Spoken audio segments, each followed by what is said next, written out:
Federal prosecutors recommending substantial jail time for Michael Cohen, all the while downplaying his cooperation with the special counsel. So what's next? Well, joining us now to react, Harvard Law Professor Emeritus and author of The Case Against Impeaching Trump, Alan Dershowitz. Good morning, Professor. Good morning. Thank you for coming on again. Good morning. Good morning. What's your key takeaway from these two memos? Well, the takeaway is that the Mueller has come up with far less than he hoped for. He's not getting cooperation, obviously, from Manafort. They're at war with each other. And as far as Cohen is concerned, although the special counsel, recommended some leniency because he was getting some cooperation, the U.S. Attorney's Office said, really, we want a harsh sentence of 4 to 5 years. Look, I don't think Cohen has anything new. The New York Times reported breathlessly this morning, oh my God, for the first time we have evidence that the president may have been involved in paying these women. We've already heard the tape recording. Remember, Cohen has a tape recording. Yep. Cohen doesn't add anything to the tape recording. The difference is the tape recording is credible and Cohen is not. So I don't see anything new in the Cohen revelations about paying off the women. The legal issue is whether a president is entitled to pay women in order to avoid embarrassment to his family, damage to his brand, perhaps impact the presidential election.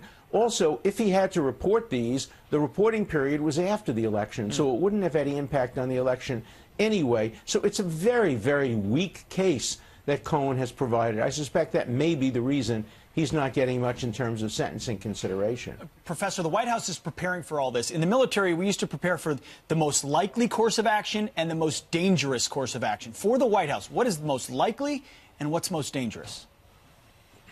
The most likely is that we'll get a long report with a lot of circumstantial evidence growing out of the lies that people told, trying to put together a mosaic that shows political sin but not federal crime, that shows that the president may have done things that the American public would disapprove of, wanting to build a tower at the time he was running for president. Maybe the campaign used material from WikiLeaks, but none of that is criminal. So that's the most likely scenario. No crime, but political sin, which would be a complete distortion of what the role of a special counsel is supposed to be. Now, the worst case scenario is that they come up with new evidence that we haven't seen that would suggest criminal conduct. Let me give you one hypothetical example that some people have been talking about. If, in fact, anybody offered Putin a penthouse in a building in exchange for Putin giving permission to build the building in Moscow, that could arguably violate the Federal Corrupt Practices Act. But I've seen no evidence to support that. So I think the president is right to prepare for a likely scenario, worst case scenario. And I think the most important thing is that right now his team ought to be demanding of the Attorney General that no report be released until his team has had a chance to review it and rebut it.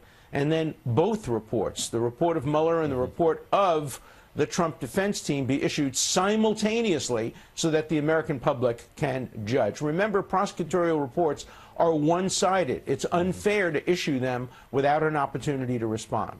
That's a good point. The special counsel says that Paul Manafort lied to federal prosecutors in a heavily redacted memo. Do you think anything more is going to come out of that?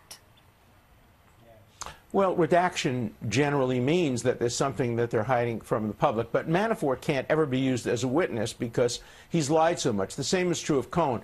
But what's really a problem with a report is they can use Cohen and Manafort because they're not going to be subject to cross-examination in a report. They would never dream of putting them on the witness stand as actual witnesses subject to cross-examination, but they can use their material in a report. And that's, again, an unfair aspect of prosecutorial reports. That's why, in general, prosecutors don't issue reports. They just say indict, not indict.